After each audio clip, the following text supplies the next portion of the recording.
Matanong ko lang sa inyo mga chinggo, bakit ka nag-aaral? Para kanino, para saan? Kung hindi ka naman sigurado kung bakit mo ginagawa yung mga ginagawa mo, huwag mo nang simulan. Hindi naman pala malinaw.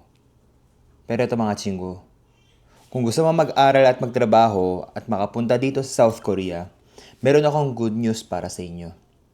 South Korea University is offering a 100% full scholarship sa lahat po ng pupunta dito sa second semester ng September.